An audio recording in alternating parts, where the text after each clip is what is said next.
आजच्या कार्यक्रमाचे प्रमुख वक्ते माननीय केशव जाधव सर, सरांचे स्वागत करण्यासाठी मी पुन्हा राहुल रोकडे सरांना विनंती करते. सरांचे स्वागत आपण शाल श्रीफळ आणि पुष्पगुच्छ देऊन करणार आहोत.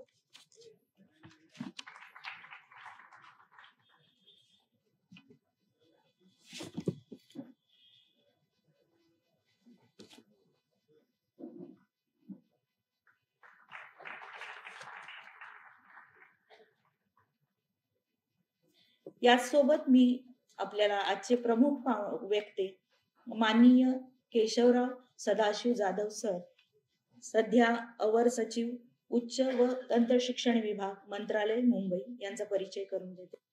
माननीय केशव जाधव साहेबांनी दिनांक 19 जून 2023 रोजी कोल्हापूर महानगरपालिका येथे अतिरिक्त आयुक्त क्रमांक 2 म्हणून कार्यभार स्वीकारला. मूळचे कागल येथील असलेल्या जाधव साहेबांचा जन्म 15 जून 1968 चा असून शिक्षण BSc फिजिक्स मध्ये BJ टिळक युनिव्हर्सिटी पुणे येथून आणि LLB मुंबई युनिव्हर्सिटी येथून केला आहे. आपल्या शासनातील मंत्रालयातील अनेक विविध शासकीय विभागांचे प्रमुख पदावर केलेल्या कार्याच्या अनुभवातून शिक्षण विभागात वैविध्यपूर्ण उपक्रम राबवण्यात त्यांनी प्राधान्य दिलं आहे. त्यामध्ये शाळांच्या पट्टसंख्या वाढ, गुणवत्ता वाढ, विद्यार्थी स्कॉलरशिप, बाह्य परीक्षा, स्पर्धा परीक्षा, तयारी मार्गदर्शन, मुख्याध्यापक व शिक्षक यांच्यासाठी कार्यशाळा आदी उपक्रम त्यांनी राबवले आहेत.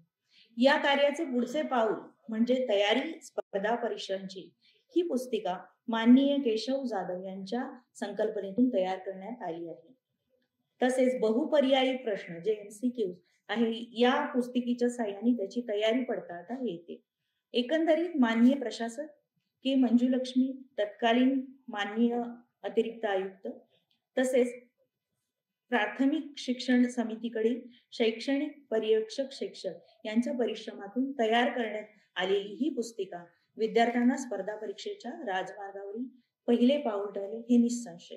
या पुस्तिकेमध्ये संतांचा इतिहास, भारताचे संविधान अतिशय रंजकपणे मांडणी करून विद्यार्थ्यांना स्पर्धा परीक्षेची तयारी करण्यासाठी भविष्यातील भारताचे नागरिक घडवण्यासाठी ही पुस्तिका दीपस्तंभाप्रमाणे काम करेल. संस्कारक्षम वयामध्ये आपला दैदिप्यमान इतिहास, लोकशाहीचे महत्व आणि जाणीव याच बरोबर बौद्धिक विकासासाठी मनोरंजनात्मक प्रश्न यातून मांडलेले दिसतात. गुणात्मक प्रगतीमध्ये भावनात्मक सर्जनात्मक प्रगती होणे ही काळाची गरज ओळखून ही पुस्तिका तयार करणार आहे. तसेच माननीय केशव जाधव सरांनी अक्षर ब्रह्म ही पुस्तक लिहिले आहे. संतांची वचने, काही प्रवास वर्णने, विचार मंथनातून प्रगट झालेल्या काही रचना तसेच काही सामाजिक लेख यांच्या संकलनातून अक्षर ब्रह्म हे पुस्तक आकाराला आले आहे. संत व संत वचनांची ओळख, पर्यटनाचा आस्वाद आणि काहीसे मनोरंजन या पुस्तिकेच्या माध्यमातून. हा झाला आपला वक्त्यांचा परिचय. पुढे यानंतर आपण ज्याची आतुरतेने वाट पाहत आहोत असे आपले वक्ते केशव जाधव सर, सरांना विनंती की त्यांनी आम्हाला मार्गदर्शन करावं. सरांचा व्याख्यानाचा विषय आहे महाभारत काल, आज आणि उद्या.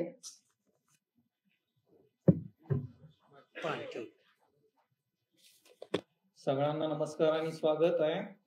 कोल्हापूर महानगरपालिकेच्या वर्धापन दिनाच्या निमित्तानं 1985 पासून अतिशय उत्कृष्ट अशी व्याख्यानमाला इथं आयोजित केली जाते. गेल्या वर्षी मी महापालिकेत असताना हा विषय माझ्याकडेच होता आणि एक सुंदर अशी व्याख्यानमाला त्यावेळेला प्रशासनाच्या वतीनं मला करायला मिळाली.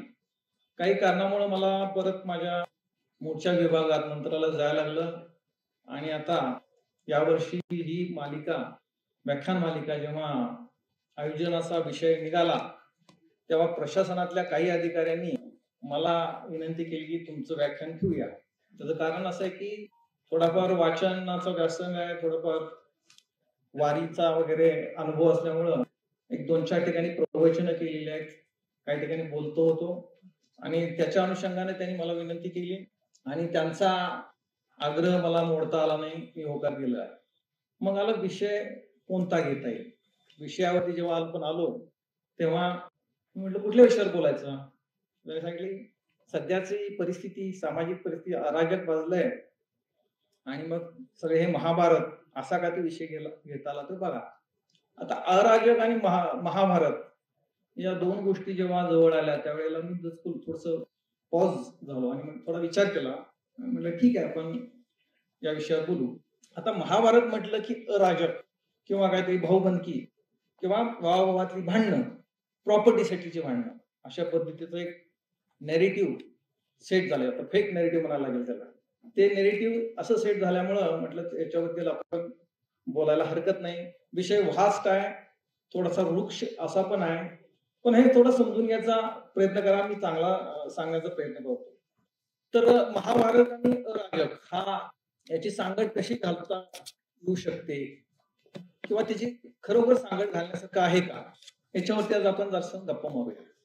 महाभारत म्हटलं की आपल्याला कौरव पांडवांचं युद्ध आठवतं, परंतु आपल्याला माहित नाही आहे, माहिती असेल भारतवर्षामध्ये दोन फार मोठ्या घटना घडून गेलेल्या.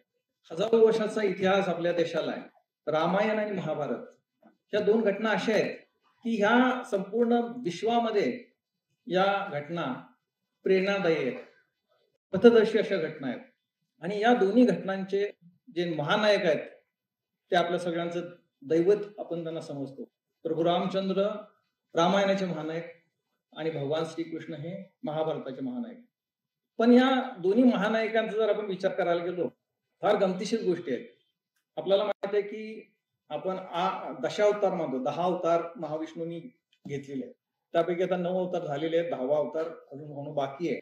या 9 अवतारामध्ये भगवान श्रीकृष्ण असतील किंवा प्रभू रामचंद्र असतील, यांनी फार मोठा एक पगडा आपल्या संपूर्ण भारतवर्षावरती त्यांचा बसलेला आहे. पण या दोन व्यक्तिमत्वांचा जर आपण विचार करायला गेलो तर अगदी विरुद्ध टोकाची व्यक्तिमत्व आहेत. राम कसे होते, एक पत्नी एक वशनी एक बाणी, आणि आमचे श्रीकृष्ण महाराज हे बहुपत्नी होते. रुक्मिणी आणि सत्यभामा या ऑफिशियल त्यांच्या पत्नी होत्या, आणि नंतर 16 सहस्र स्त्रियांशी त्यांनी विवाह केला. त्याच्या मागची पार्श्वभूमी वेगळी होती.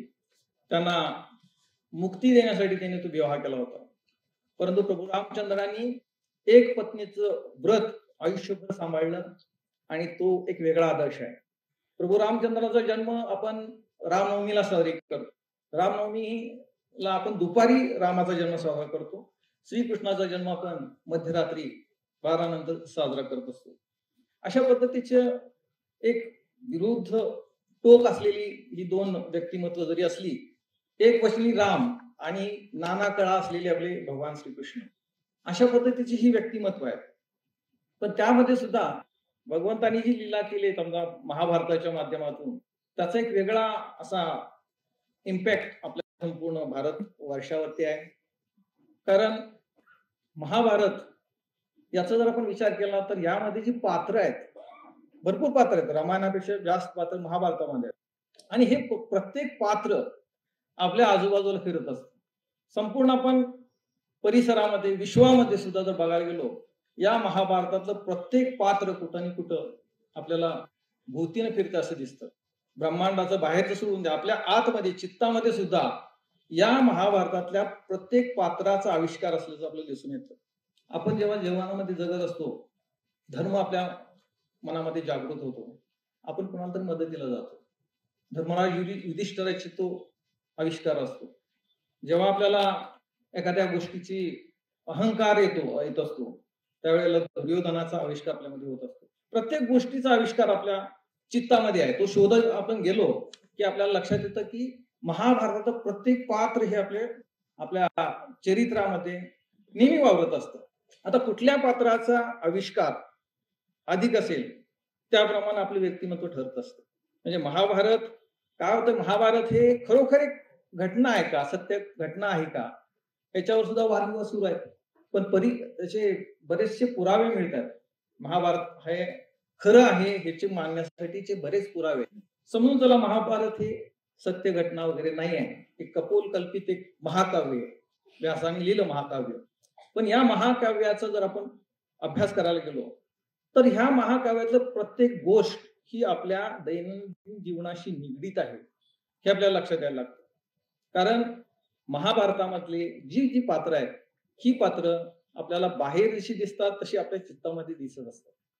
त्यामुळं महाभारत हे काही अराजक आहे, भावाभावामधलं भांडण आहे, द्वंद्व आहे, अशा काही गोष्टी नाहीत. मी जेव्हा ठाण्याला राहायला होतो त्यावेळेला माझ्या मित्राचे आजोबा यायचे, अतिशय विद्वान ग्रहस्थ होते, एका इंजिनिअरिंग कॉलेजचे प्रिन्सिपल होते, पण माझ्याशी गप्पा मारला आवडायचे म्हणून यायचे. आणि माझ्या घरामध्ये मी ते महाभारताचं एक पोस्टर लावलं होतं, त्याच्यामध्ये 5 असे अश्व आहेत, त्याला लगाम आहे, ती लगाम पकडलेली आहे श्रीकृष्णानं, आणि त्याच्या माग अर्जुन आहेत, हा रथ आहे, वरती ध्वज आहे, असं ते चित्र होतं. यदा यदा ही धर्मस्य लिहिलं होतं. ते आजोबा आले, त्यांनी माझ्याशी गप्पा मारताना म्हणे, हे तुम्ही पोस्टर घरी लावू नका. म्हटलं काय झालं, काय होतं? नाही म्हणे, ही पोस्टर लावली की घरात भांडणं सुरू होतात, यादवी सुरू होती. ठीक आहे, 2001, 2, 3 ची घटना आहे. ठीक आहे, ते निघून गेल्यानंतर मला थोडस त्याचा इम्पॅक्ट झाला, आणि ते पोस्टर काढून बाजूला ठेवून दिलं, लॉफ्ट वरती ठेवून दिलं. आणि बरेच दिवस मी विचार करत होतो की हे पोस्टर तिथून काढल्यामुळं काय काय आपल्यामध्ये चेंजेस होतात, आपल्या परिस्थितीमध्ये काय बदल होतो, किंवा लावल्यामुळं काय झालं होतं. तर मला तसा कुठल्याही प्रकारचा कुठलाही अशी घटना आढळली नाही. पुन्हा मी तिने पोस्टर लावलं, पण त्या पोस्टरचा एक अर्थ मला जो कळला होता त्याच्यामध्ये असा आहे की ती 5 जे अश्व आहेत, 5 आपले विषय, आपले ज्ञानेंद्रिय आहेत, त्या ज्ञानेंद्रियांच्या वरती नियंत्रण म्हणून लगाम आहे. लगाम हे मन हे लगामाचं काम करतं, आणि हा लगाम ज्याच्या हातामध्ये आहे, तो जो सारथी आहे तो म्हणजे बुद्धी आहे, आणि या पूर्ण रथाचा स्वामी तो आतमध्ये बसलेला आहे.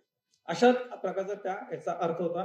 जर का आपले इंद्रिय आपले जर उधळायला लागले, कंट्रोलमध्ये नाही राहिले, किंवा लगामाचा त्याच्यावरती कुठल्याही प्रकारचा कंट्रोल नाही राहिला, तर ते अश्व उधळायला लागतील.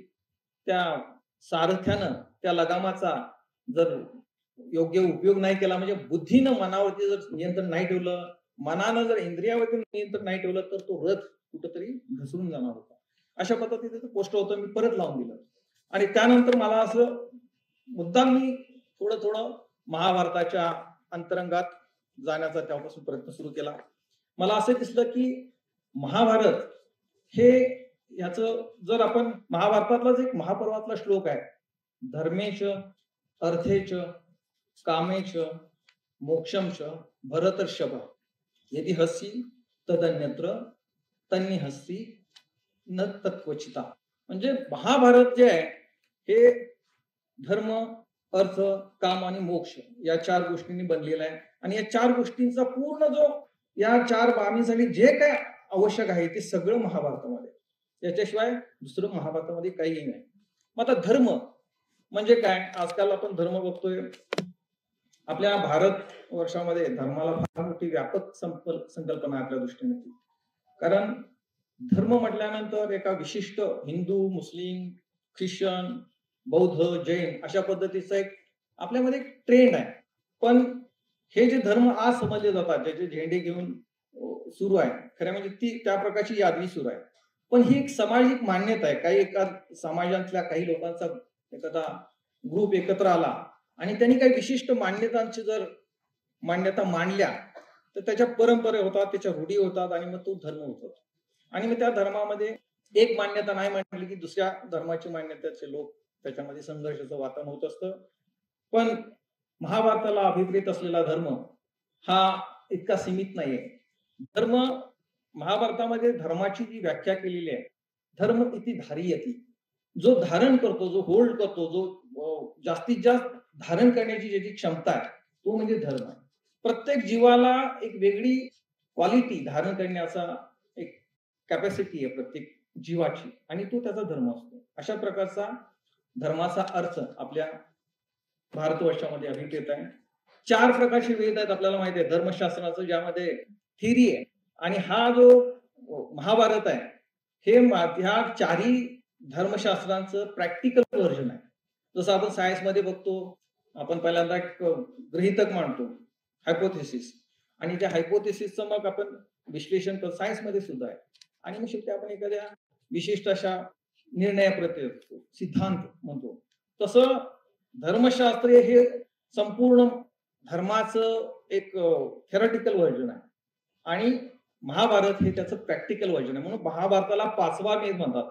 हे अराजक आहे किंवा यादवी आहे, भांडण आहेत असं नाही. प्रत्येक गोष्ट धर्म म्हणजे काय, अर्थ म्हणजे काय, काम म्हणजे काय, मोक्ष म्हणजे काय आणि त्याचं या जीवनामध्ये काय इम्पॅक्ट आहे, कशा पद्धतीनं आपण या सगळ्या गोष्टी वापरतोय याचं एक जिस्ट आपण आहे ते महाभारत आहे.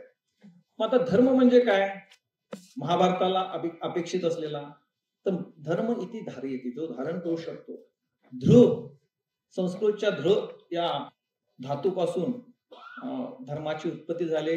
जसं आपण पृथ्वीला धरित्री म्हणतो किंवा धरती म्हणतो, धरती सुद्धा ध पासून निर्माण झालेली आहे.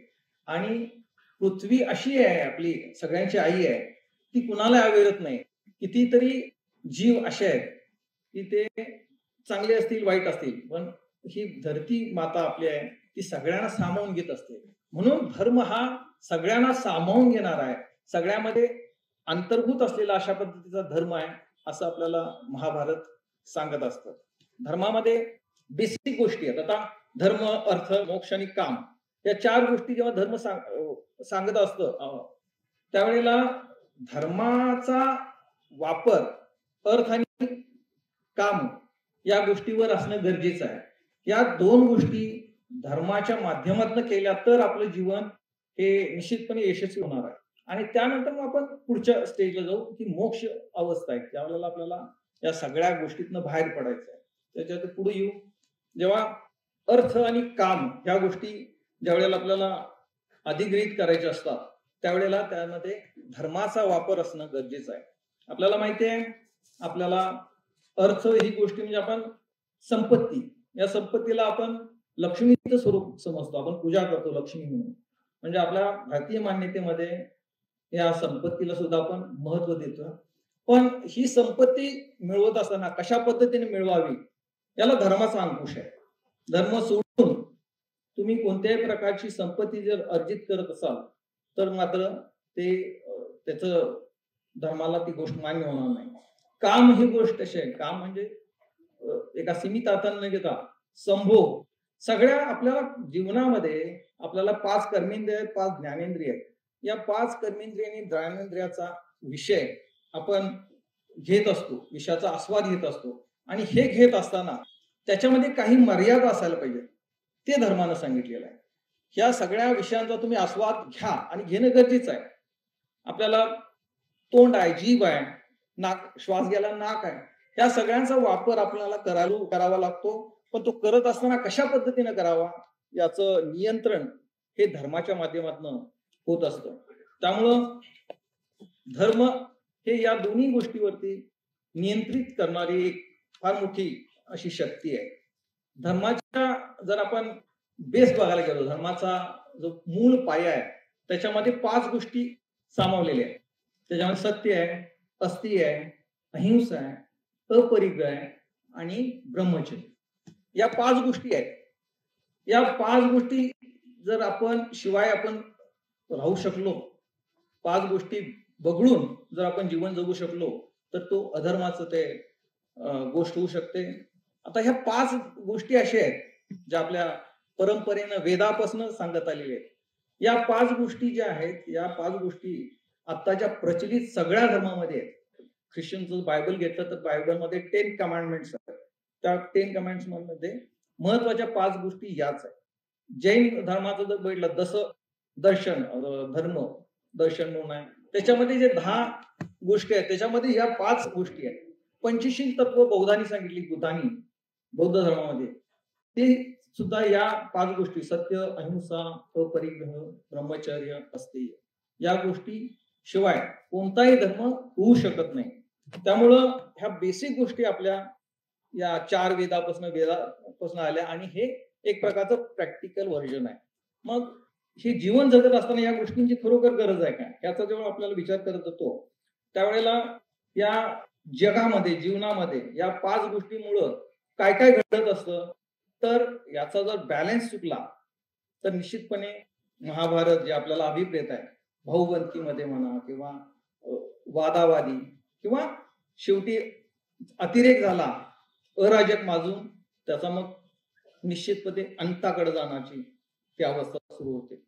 त्यामुळं महाभारत हे या संपूर्ण धर्मशास्त्राचं एक प्रॅक्टिकल व्हर्जन असं आहे. आणि या सगळ्या गोष्टी, या सगळ्या महाभारतातील जे पात्रांचा जर आपण विचार केला तर ते आजही आपल्याला आजूबाजूला दिसू लागतो. असं मी आता म्हटलं त्याचं कारण असं आहे, आदर्शवाद. पांडव हे धर्मराज असेल, अर्जुन असेल, अर्जुन हा आदर्श मुलगा होता, आदर्श विद्यार्थी होता, आदर्श भाऊ होता, आदर्श पती होता. अनेक प्रकारचे आदर्श आहेत. फक्त एक पत्नीत्व सोडलं तर बहुतेक अर्जुनाची तुलना मला वाटते रामाशीच होईल, अशा पद्धतीचं ते कॅरेक्टर होतं. आज आपण बघतो सचिन तेंडुलकर. सचिन तेंडुलकर हा जागतिक कीर्तीवरचे चमकणारा तारा होता. जेव्हा तो रिटायर झाला त्यावेळेला की माझा भाचा ढसा रडाला. जेव्हा तो 10वीला मार्क्स कमी पडले होते तेवढा पण रडला नाही. पण सचिन तेंडुलकर रिटायर झाला म्हणून तो रडला. का बरं सचिनची एवढी, तो एवढ्या गतीला का गेला असेल? जेव्हा मी बांद्राला राहिला होतो त्यावेळेला पहाटे 4-4:30ला तो MITच्या ग्राउंडवर यायचा आणि त्या ठिकाणी तो forward defence, backward defence, straight ड्राईव्हचं ड्रिलिंग करायचा. हजार वेळा ते ड्रिलिंग करायचं. काही गरज नव्हती, पण कारण तो त्या स्टेजला गेला होता. पण शेवटपर्यंत सचिन तेंडुलकर हा आपल्या सरावामध्ये, आपल्या अभ्यासामध्ये होता. अर्जुनाच्या जीवनातली अशी गोष्ट आहे, एकदा सगळे भावंडे जेवायला बसले होते. अचानकपणे दिवे विझले आणि सगळा अंधार झाला. अंधार झाल्यानंतर लोक थांबतात जेवायचं. अर्जुनाचं ते हात उचलून बरोबर तोंडात जायला लागलं. बरोबर जो पदार्थ तुला खाल्ला होता तो पदार्थ उचलून तो खायचा. हे करत असताना त्याला एक प्रश्न आला की म्हणे हे कसं काय होतंय? लाईट नाही आहे, कुणाला काय दिसत नाही, पण बरोबर तो पदार्थ येतो माझ्या तोंडात जातो, हा पदार्थ तो बरोबर तोंडात जातो. हे लक्षात येऊन आलं. त्यावेळेस त्याच्या लक्षात आलं की माझ्या हाताला इतक्या वर्षांचा सराव, तो बरोबर त्या ठिकाणी जाईल, तोंडात जाईल. मग त्यांनी ठरवलं की सरावा जर असेल तर आपण कुठलीही गोष्ट, अगदी रिफ्लक्स ऍक्शन आहे ती, प्रतीक्षित क्रिया आहे, त्याप्रमाणे त्यांनी ठरवलं. आणि त्यांना ते धनुर्धारी विद्येमध्ये रात्रंदिवस तो त्यामध्ये प्रॅक्टिस करायला, सराव करायला लागला. एक लक्षात घ्या, द्रोणाचार्य हे आदर्श गुरु होते. आदर्श गुरु, आजकाल आदर्श गुरु शोधणं फार मुश्किलीचं झालंय. त्याच्यामध्ये एक संस्कृत सुभाषित आहे, बहो गुरु लोके शिष्य वित्ता पहारका. बहो गुरु लोके शिष्य वित्ता पहारका तत्कचित यत्र दृश्यंती शिष्य चित्ता पहारका. म्हणजे अनेक गुरु आपण असं बघतोय की जे आपल्या शिष्याचं वित्त काढून घेण्याच्या मार्गावर असतात, पण फार कमी असे गुरु आहेत की ते शिष्याचं चित्त आपण जिंकू शकतात. अशा पद्धतीचे गुरु द्रोणाचार्य होते. एक लक्षात घ्या, गुरु द्रोणाचार्यांच्याकडे शिष्य कोण होते? कौरव होते. कौरव हे धृतराष्ट्राचे मुलं होती आणि डॉमिनेटिंग होते. ते त्यांचा मुलगा स्वतः अश्वत्थामा त्यांच्याकडे विद्यार्थी म्हणून होता. अनेक प्रकारचे इतर विद्यार्थी होते, पण या सगळ्यामध्ये त्यांनी अर्जुनाला पारखलं. अर्जुनाची विद्या, त्यांना अभ्यास आवडला आणि शेवटी त्यांनी आपल्या मुलाला दिलं नाही, ते त्यांना ब्रह्मास्त्राची दान त्यांनी अर्जुनाला दिलं. म्हणजे फार अभ्यासू असलेलं ते फळ होतं. आजकाल मुलांना अभ्यास न करता बऱ्याचशा गोष्टी पाहिजे असतात. सचिन तेंडुलकर आयुष्यभर अभ्यास केला.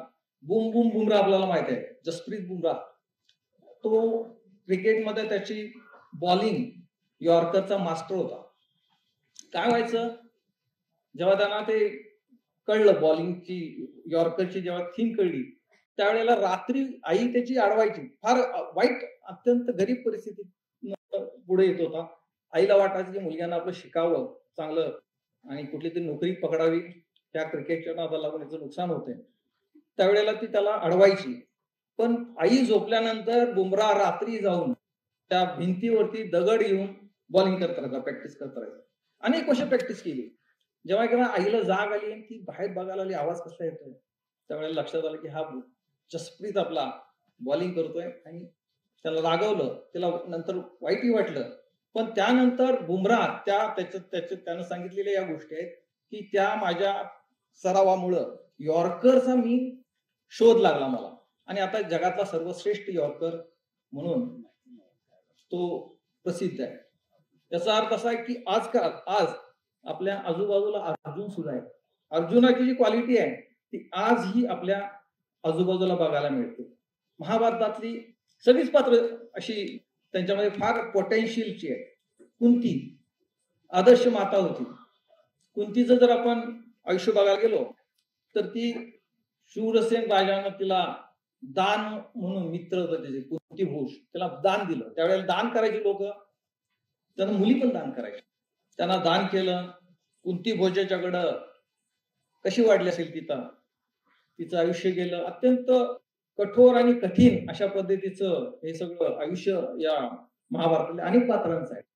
आदर्श माता बनण्यापूर्वी ती आदर्श मुलगी होती. त्या ठिकाणी फार त्यांनी त्याची सेवा केली. पण तरी सुद्धा कुंती भोजानं ऋषींच्या दुर्वास ऋषींना ते सेवेसाठी तिला पाठवून दिलं.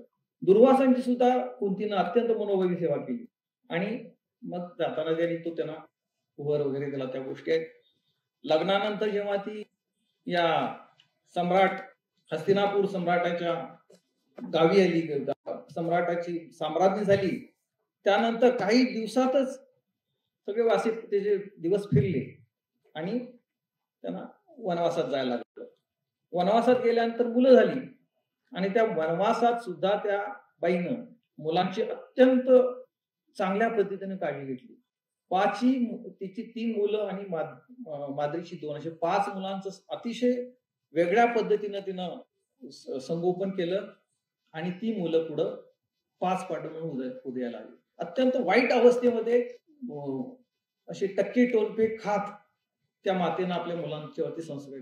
म्हणजे एखादा मुलगा अर्जुन होण्यासाठी, युधिष्ठिर होण्यासाठी, भीम होण्यासाठी गरज असते की त्या मुलाच्या स्वतःच्या सेल्फ इंट्रोस्पेक्ट करून त्यानं केलेला सराव असेल किंवा आई वडिलांची त्यांच्याबद्दलची कष्ट असतील. आज आपला गुकेश 18व्या वर्षी जागतिक बुद्धिबळ स्पर्धेमध्ये त्यानं जिंकलेला आहे. 18व जागतिक बुद्धिबळ स्पर्धा 18व्या वर्षी वयाच्या म्हणजे तो 4थीत असताना त्याने आपली शाळा सोडून दिली. म्हणजे होम स्कूलिंग सुरू केलं. पुढं त्याचे वडील जे ENT सर्जन होते त्यांनी आपलं प्रॅक्टिस सोडून दिलं आणि ते त्या मुलाच्या या साधनेच्या मागे राहिले. आई तिची स्वतः तिचं प्रोफेशन ते सांभाळून त्यांचं सगळं चरितार्थ चालवत होती. म्हणजे सॅक्रिफिकेशन पाहिजे, अभ्यास पाहिजे, सराव पाहिजे आणि लगन पाहिजे. त्याशिवाय कुठल्याही जगात गोष्ट मिळत नाहीये हे सांगते महाभारत. म्हणून महाभारत हे फक्त अराजक आहे किंवा ते यादवी आहे असं नाहीये. अत्यंत वाईट किंवा ऍडव्हर्स कंडिशन मध्ये सुद्धा माणसांना प्रगती करायची असेल तर महाभारत हे आपल्यासमोर रोड मॅप आहे. त्याच्यानंतर जेव्हा आपण अर्थ, मोक्ष आणि काम या गोष्टी बघायला जातो त्यावेळेला अर्थ ही संपत्तीचा आपण किती साठवा करायचा याला मर्यादा असायला पाहिजे. म्हणून धर्मामध्ये ज्या 5 गोष्टी सांगितल्या त्याच्यामध्ये अपरिग्रह ही एक गोष्ट आहे जी अर्थावरती कंट्रोल करते. अपरिग्रह म्हणजे काय आहे की आपल्याला पाहिजे तेवढ्या गोष्टींचा आपण साठपा करून ठेवा. अतिरेक साठपा केल्यानंतर त्याचा विपरीत परिणाम होतो. अहंकार वाढतो, लोभ वाढतो, मोह मत्सर या गोष्टी येत राहतात. अशा पद्धतीचं प्राप्त हे पर्याप्त आहे. तुमच्याकडे जेवढी तुम्हाला गरज आहे ज्याची आहे तिथपर्यंत तुम्ही अर्थार्जन करा आणि तुम्ही. कारण कसं आहे ईशावासी उपनिषदामध्ये पहिलीच एक रुची आहे. ईशावासीमिदं सर्वं जगदिदं यत्किंचित जगत्यां जगत तेन त्यक्तेन भुंजितः मा गृध कसे सुद्धन. म्हणजे या पूर्ण ब्रह्मांडाची जी मालकी आहे, या विश्वाची मालकी आहे ती एका त्या नियंत्याची आहे. आपण सगळे काय यायचं आणि काही आपले श्वास ठरलेले आहेत तितके श्वास घ्यायचे आणि त्या आपल्या मार्गावरती आपण काय अर्जित करणं, अर्थ अर्जन करणं हे आपल्याला धर्मानं सांगितलेलं आहे. अर्थ अर्जन करा, आपल्याला गरज आहे आणि अर्थाशिवाय हे जीवन चालणार नाही. हे खरं आहे, पण किती करावं. ईशावासीमिदं ही पूर्ण ब्रह्मांडाची मालकी त्या नियंत्याची आहे. पण आपण काय समजून बसलोय, मी मालक आहे. आज माझ्या 7 बाऱ्याला 100-200 एकर जमीन आहे. माझ्या प्रॉपर्टी कार्डवरती 4-5 बंगले आहेत, गॅरेजला 2-3 गाड्या आहेत माझ्या आणि असं आहे आणि मी त्याचा उपभोग घेतोय. आपल्याला हे माहिती नाही की आज माझ्या नाकातनं जो श्वास बाहेर गेलाय, थोडा एक वायू आहे थोडा, तो बाहेर गेला, तो जर आलाच नाही तर मात्र काय अवस्था होईल आपली. आपले हे 200-300 एकर 7-12 प्रॉपर्टी कार्ड, गाड्या, माझी नातेवाईक आहेत, ती मुलं बाळ आहेत, पत्नी आहे, बहीण भाऊ आहेत, माझा सगळा एवढा मोठा पसार आहे माझा. पण समजा एकदा श्वास गेलेला बाहेर आता आलाच नाही, 10 मिनिटात ते अर्धा तास म्हणून ते उचला बॉडी आहे. त्यावेळेला असं म्हणत नाही कोण हे केशव जाधव आहेत म्हणणार नाही, बॉडी आहे आणि त्यांच्या आता विल्हेवाट लावा. हा फरक आहे. जेव्हा आपण ट्रेननी जातो, कुठले प्रवास करत असतो, प्लेन न जात असतो, आपण एखादी सीट रिझर्व करतो. त्या सीटवरती जेव्हा आपण जाऊन बसतो, आपण आरक्षित केलेली ती सीट आहे. त्या सीटवर दुसरा कोणी बसला की त्यावेळेला आपल्याला कसं वाटतं, नाही माझी सीट आहे. जेव्हा आपण कुठं दादरला भेटीला पोहोचतो त्यावेळेला बॅगा घेऊन आपण उतरून निघून जात असतो. त्या सीटवरचा अधिकार आपला तेवढ्या कालावधीसाठीच असतो. हे आपण विसरून गेलोय. ही संपूर्ण ब्रह्म ही जी माया आहे ही मी जमवली आणि ती इतकी जमवली की त्याचा वापर कसा करायचा हेच आपल्याला आता कळत नाही. म्हणून ईशावास्य मिदम या तत्वज्ञानामध्ये जे सांगितलंय ते महाभारताचं गमक आहे. या सगळ्या अर्थावरती नजर ठेवणं, अर्थाचा अर्थ अनर्थ न होता त्याचा या अर्थाचा आपण अर्थाप्रमाणे जर वापर केला तर आणि तरच आपल्याला या जीवनामध्ये आपला तरणोपाय आहे. काम म्हणजे काय म्हणून सांगितलं आपण, इंद्रियांचं विषयांचं सेवन करण्याची आपली कॅपॅसिटी किती. आपण समजा आपल्याला मला पेढा आवडतो, 1 पेढा 2 पेढा 3 पेढा किती खायचे, आणि हे विषय असे आहेत की ह्या विषयाचा अंत होत नाही. विषय हे संपत नाही, म्हणजे त्याला अंत नाही म्हणतात. त्यामुळं ज्याला कळलं विषय सेवन जे आहे हे फक्त या प्रकृतीमध्ये वापरण्यासाठी आहे. श्रीकृष्णानं अर्जुनाला जे उपदेश केला, जेव्हा सगळ्यात महत्वाचं काय महाभारताचं सगळ्यात मोठं पण असं आहे की भगवंत त्या ठिकाणी श्रीकृष्ण प्रकट झाले आणि त्यांनी त्या अर्जुनाला या सगळ्या जीवनाचा अर्थ समजून सांगितलेला आहे. ती पुढं महाभारतामध्ये आपण भगवद्गीता म्हणून येतो. तर या सगळ्या गोष्टींचा जेव्हा विचार करत असतो कसं असायला पाहिजे जीवनामध्ये.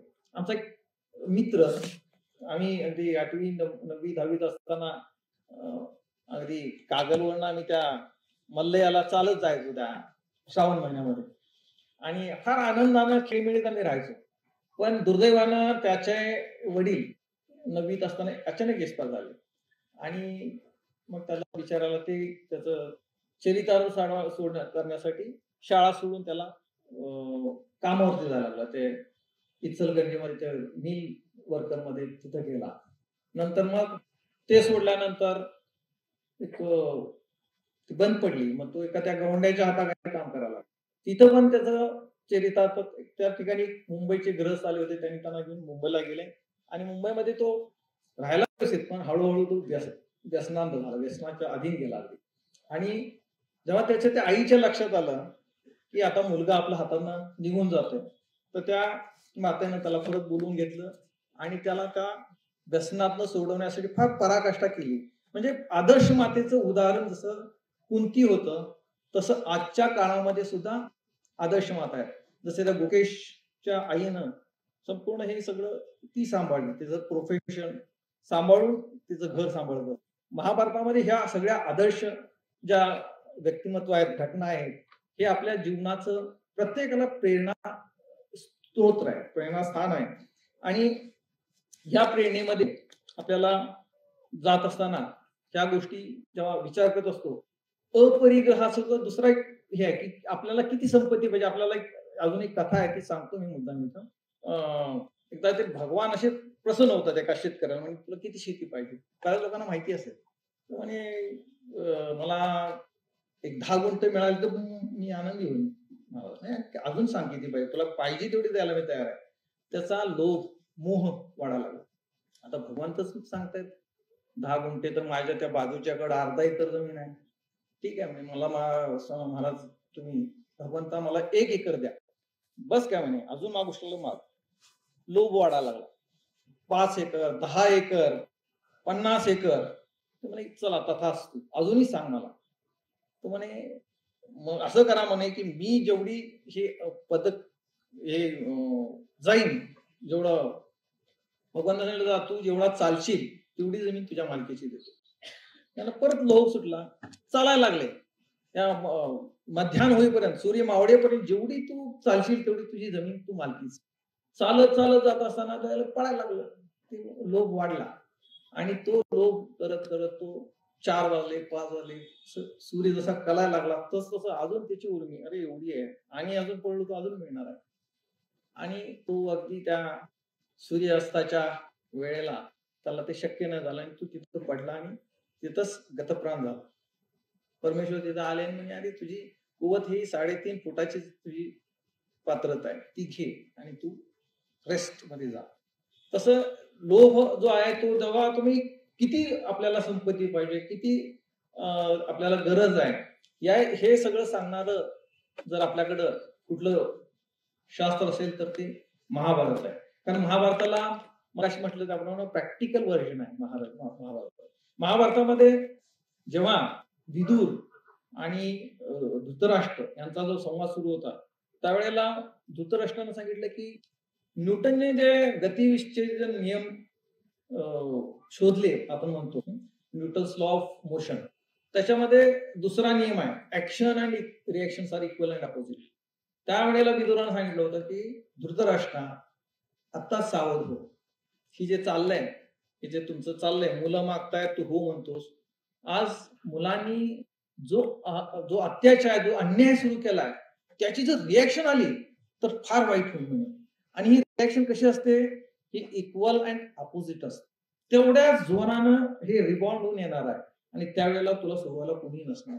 त्यावेळेला त्या महाभारतामध्ये आपल्याला सायन्सची बरीच तत्व आपल्याला त्या शिकायला दिसायला मिळतील. न्यूटननी शोध लावला तो हा आहे. आपल्या न्यूटनचा दुसरा जो शोध आहे गुरुत्वाकर्षण शक्तीचा, असं ते सफरचंद होतं, ते पडल्यानंतर ते न्यूटन महाराजांना वाटलं की हे कसं काय पडलं, तिथंच का नाही राहिलं, वर का नाही गेलं, इनर्शियाचा त्याचा शोध लागला. आमच्या कनाद ऋषींनी त्यावेळेस सांगून ठेवलंय की गुरु आहे खाली आपल्या पृथ्वीच्या ह्याच्यामध्ये, आणि तो प्रत्येक गोष्टीला आपल्याकडे खिचून घेत असतो. अणुरेणूचा शोध हा कनादांनी लावला म्हणतात. कनादाच्या पासून सुरू आहे. रेणू काय होता, रेणू पहिल्यांदा आपल्या शास्त्रज्ञांना मिळालं रेणू. रेणू मध्ये काही दिवस गेले आणि म्हणजे रेणूपेक्षाही छोटं तत्व आहे, ते आहेत अणु. चला ओके, सर्वात सूक्ष्म तत्व अणु आहे. काही कालांतरानंतर काय झालं, अणुपेक्षाही छोटं तत्व आहे म्हणून सांगायला लागले शास्त्र. परत म्हणे एक प्रोटॉन असतो, मग न्यूट्रॉन असतो आणि मग त्याच्या भोवतीने इलेक्ट्रॉन फिरत असतात. हे तत्व आहे. कनादांनी आमच्या तुकोबारांनी तेव्हा सांगितलंय अनुरणी थोकडा तुका आकाश एवढा. अगदी छोट्यात छोटा कण म्हणजे मी आहे आणि तोच मी याच्यामध्ये व्यापलेला आहे. मग या अणुरेणूपेक्षा सुद्धा छोटा आहे असं ते जेव्हा शोध लागायला लागला त्यावेळेला ते म्हणे हे त्याच्यापेक्षा छोटा आहे, त्याला आता काय नाव द्यायचं, तर गॉड पार्टिकल म्हणजे देव कण. सगळ्यात छोट म्हणजे देव कण. पण त्याच्याही पुढे जाऊन महाभारतात सांगितले की पूर्ण ब्रह्मांड जे आहे स्पंदनाने व्यापलेलं आहे. स्पंदन, आणि हे स्पंदन ही त्या देवकणापेक्षा सुद्धा छोटे आहे. इतकं तत्व ह्या आपल्या महाभारताच्या याच्यामध्ये लपलेलं आहे. म्हणून त्याला प्रॅक्टिकल धर्मशास्त्र म्हणतात, प्रॅक्टिकल वेद, 5वा वेद महाभारत आहे.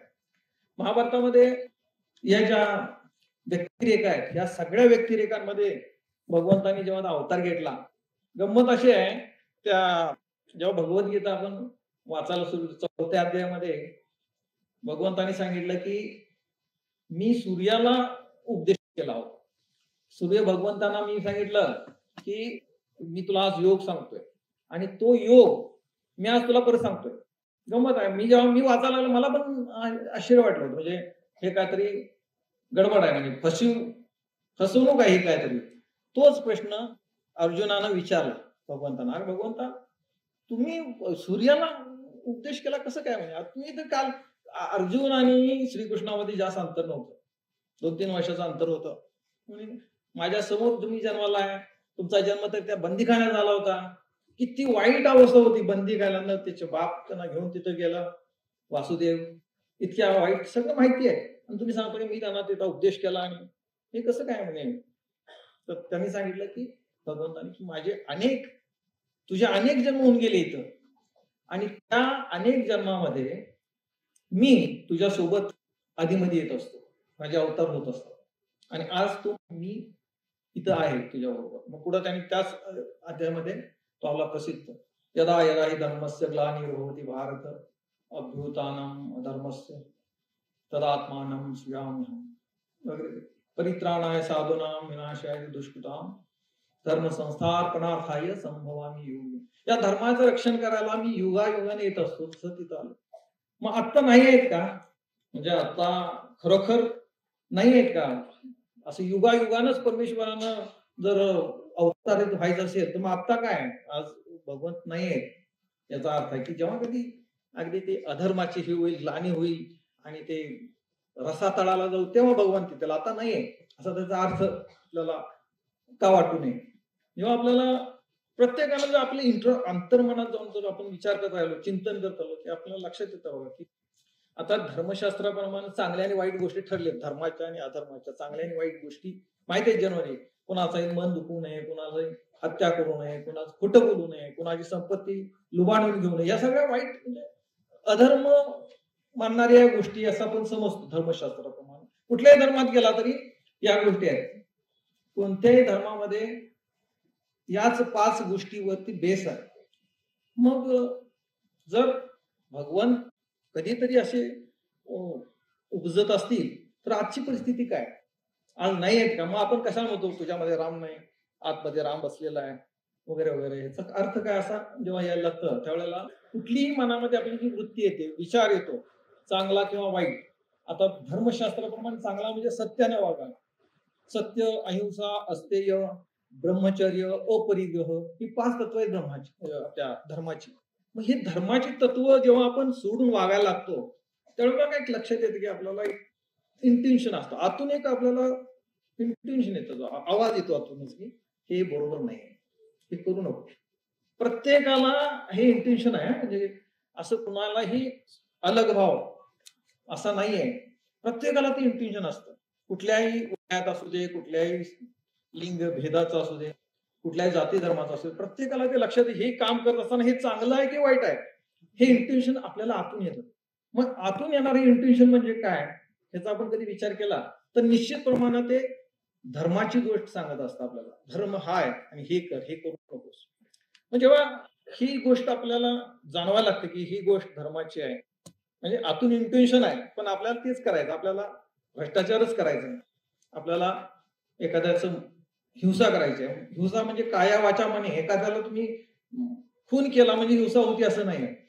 अगदी तुम्ही त्याला हर्ट होईल अशी कुठलीही गोष्ट केली, मारलं धरून बेदम, हत्या आहे. तुम्ही एखाद्याला शिवीगाळ केली, हत्या आहे. एक अपमान केला, ती सुद्धा हिंसा आहे. आणि याच्या पुढे जाऊन संतांनी सांगितलं की तुम्ही एखाद्याबद्दल वाईट विचार जरी केला तरी सुद्धा ती सुद्धा एक हत्या आहे, हिंसा आहे. मग जेव्हा ही गोष्ट करत असतो त्यावेळेला आपल्याला लक्षात येईल की इंट्युशन, आतून एक आवाज येतो की नाही नाही हे करू नकोस. काही लोक तो आवाज ऐकतात आणि थांबतात, आणि मग त्यांना ते त्या गोष्टीचं त्यांना तसं फळ मिळत असतं. बऱ्याचदा काय होतं की आपल्याला ते करायचं आहे, भ्रष्टाचार करायचा आहे, हे सांगते त्याला काय पटत नाही, आपल्याला संपत्ती मिळवायची आहे, तिकडे दुर्लक्ष होतं आणि आपला हळूहळू त्या मार्गाने आपलं मार्ग सुरू होतं. तो आतला आवाज क्षीण होत जातो, हळूहळू क्षीण होत जातो. म्हणजे त्याच्यावरती असे मळ पडायला लागते, दगड धोंडे पडायला लागतात, डेब्रिस पडायला लागतं, आणि मग तो आवाज असा क्षीण होत तरी येत असतो, तो वरती येत असतो आणि तुम्हाला ते मार्गदर्शन करत असतो. आणि हे सगळं जेव्हा विसरून जातो आपण, तो अत्यंत क्षीण होतो, त्यावेळेला तो माणूस तो अट्टल झालेला असतो, अट्टल. आणि मग त्यातनं त्याची सुटका होणं फार मुश्किल. मग हा आतला आवाज म्हणजे काय, तर हे श्रीकृष्ण, भगवान श्रीकृष्ण आज आहेत ते, आणि हे प्रत्येकाला त्या हे माध्यमातनं उपदेश प्रत्येकाला करत असतात. आदर्शवाद म्हणजे कसं आहे, अट्टल असला, गुन्हेगार असला तरी तो प्रामाणिक असू शकतो, याचं उदाहरण आहे असं की भगवंतांनी सगळ्यांना उपदेश केले महाभारतामध्ये बघायला गेलं तर, आणि ते उपदेश आपल्या सगळ्यांना आज लागू पडतात. भगवंतांनी जेव्हा युद्ध होऊ नये म्हणून फार प्रयत्न केले. दुर्योधनाला जाऊन सांगितलं की अरे युद्ध तू अधर्मानं वागू नकोस, धर्मानं वाग.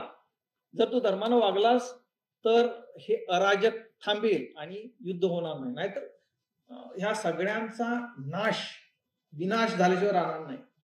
हे सगळं ऐकलं आणि फार गंमत आहे, तो प्रामाणिक होता. तो म्हणे काय भगवंताला, तो म्हणे जानाम्य धर्मम नचमे प्रवृत्ती, जानाम्य धर्मम नचमे प्रवृत्ती, जानाम्य अधर्मम नचमे निवृत्ती. भगवंता हे सगळं सांगतो, मला पटते, अगदी मनापासून पटतंय. पण गंमत अशी आहे, मी धर्म जाणतो नाही असं नाही, मला कळतं धर्म आहे, पण माझी प्रवृत्ती नाही आहे तिकडं, मी तिकडं जाऊ शकत नाही. बार मध्ये जायचं आहे ना, तर ते मला माहिती आहे ह्याच्यामुळे तुला हे होणार आहे ते होणार, पण ते मी जातो, माझे पावलं आपोआप जातात. जे तळीरामांचं म्हणणं असतं की नाही हो तिकडे जातोच मी. जानाम्य धर्मम नचमे प्रवृत्ती, धर्माचं काम आहे तिकडे माझी प्रवृत्ती नाही आहे. आणि अधर्म जानाम्यम अधर्म नचमी निवृत्ती, हे अधर्माचं काम आहे हे सुद्धा मला कळतंय, पण तिकडे निवृत्ती नाही आहे माझी, तिकडे मी थोपू शकत नाही.